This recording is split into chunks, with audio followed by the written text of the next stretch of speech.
Once upon a time, in the land of Nsukka, there lived a handsome prince named Obina. He was the son of the powerful King Odolai, and everyone admired him for his bravery and kindness. But there was one thing no one knew: Obina had fallen deeply in love with his mother-in-law, Chioma. Chioma was a beautiful woman with eyes that sparkled like the stars and a smile that could brighten the darkest day. She was married to the king's advisor, Chief Ugochukwu, and they had a lovely daughter named Adis, who was soon to be married to Prince Obina. At first, Chioma was unsure about the prince's interest in her. She knew it was forbidden for a prince to love his mother-in-law. So, she tried to ignore his advances and focus on preparing for her daughter's wedding. But no matter how hard she tried, she couldn't deny the feeling stirring in her heart whenever she was near him.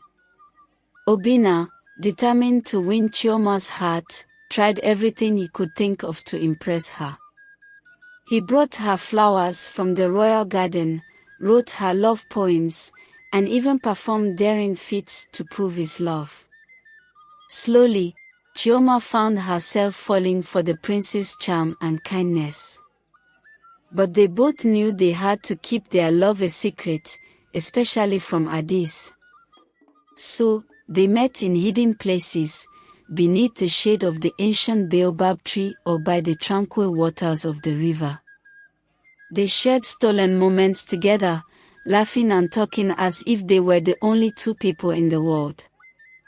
As the days passed, their love grew stronger, but the guilt weighing on their hearts was just as heavy. They knew they were betraying Adis' trust, and it pained them to keep their love hidden. Yet, they couldn't bear the thought of being apart. But one day, Chioma and Prince Obina sat together under a big, shady tree in the palace garden. They were talking quietly and holding hands, enjoying the peaceful moment away from the busy palace.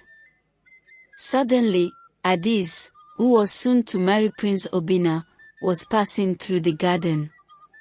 She found them together and was greatly surprised and upset to see them sitting so closely, holding hands, and sharing smiles. With tears in her eyes, Adis cried out to them, "How could you, Mama? How could you, Prince Obina?" She felt betrayed because she was supposed to marry the prince. Chioma and Prince Obina felt terrible. They never wanted to hurt Adis. But before they could explain, Chief Ugochukwu appeared, angry and shouting. He saw them too, and his face turned red with anger. He was very mad because they had betrayed him and their family. Chioma and Prince Obina knew they were in big trouble. They didn't know what would happen next, but they knew they had made a big mistake by falling in love, and now it was causing a lot of pain for everyone.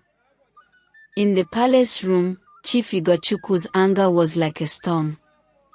He demanded answers from Chioma and Prince Obina, his eyes blazing with fury. Chioma tried to explain, her voice shaky with fear. But Chief Ugochukwu would hear none of it. He raised his hand, ready to punish them for their betrayal. Suddenly, a voice called out from behind him. It was King Odolai, the wise ruler of Nsukka. He had heard the commotion and rushed to see what was happening. "What is the meaning of this?"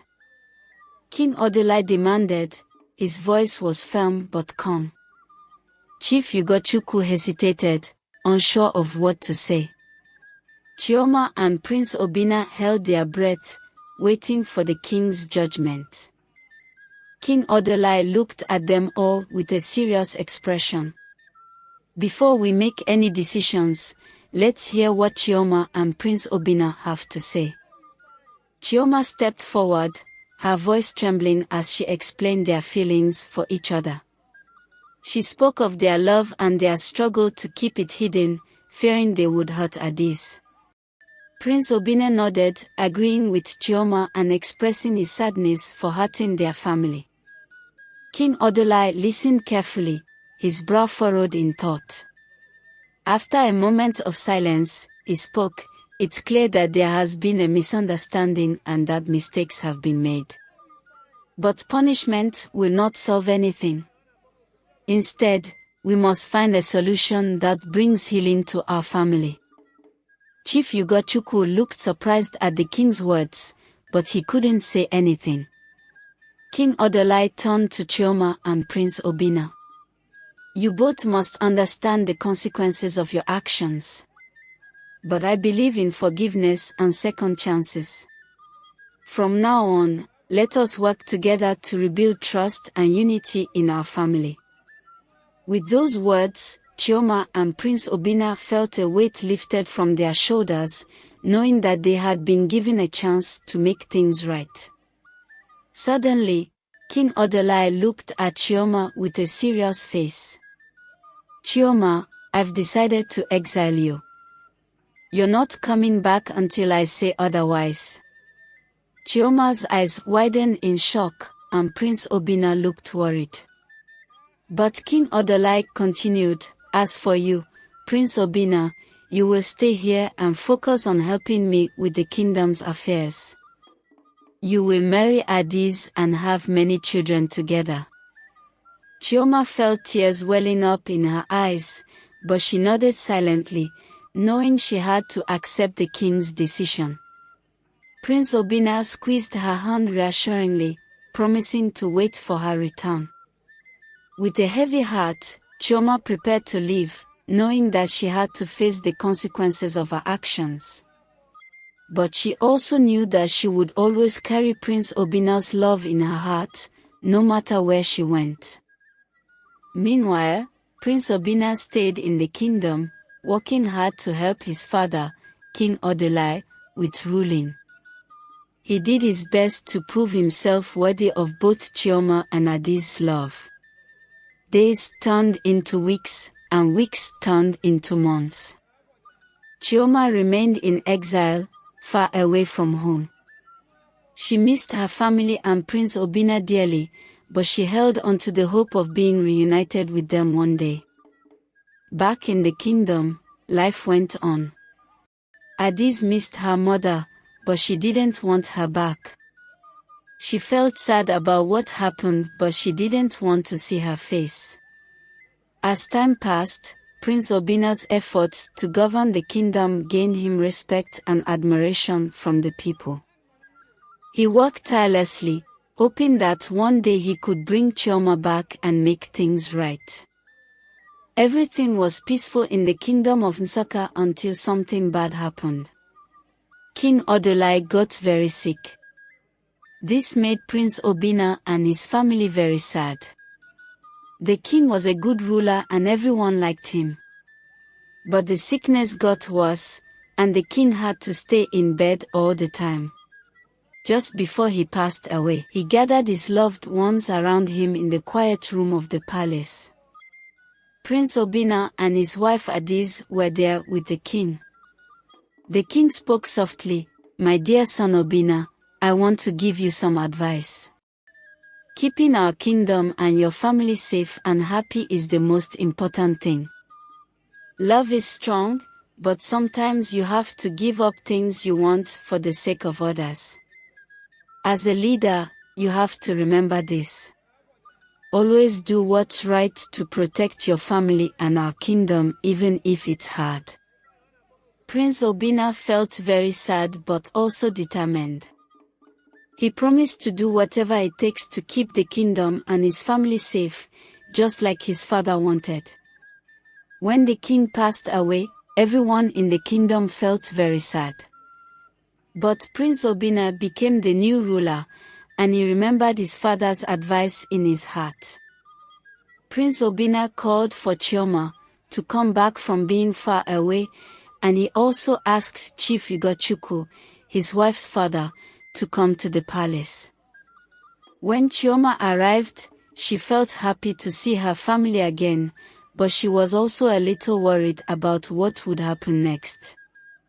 Chief Ugochukwu wasn't sure about going back to the palace, but he knew it was important.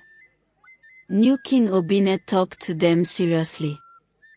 He said that even though they all made mistakes, they needed to forgive each other and work together to make things right. Chioma and Chief Ugochukwu were unsure at first, but they could see that King Obina really meant what he said. They agreed to put the past behind them and start a new chapter in their lives. After coming together as a family again, King Obina and Adiz went on to have many children. They welcomed their children into the world with open arms, showering them with love and affection. King Obina loved spending time with his kids. They played games together in the palace gardens. Sometimes, they'd run around the halls, laughing and having fun. On weekends, King Obina would take his children on adventures. They'd explore the forest and rivers in their kingdom, finding hidden spots and different animals.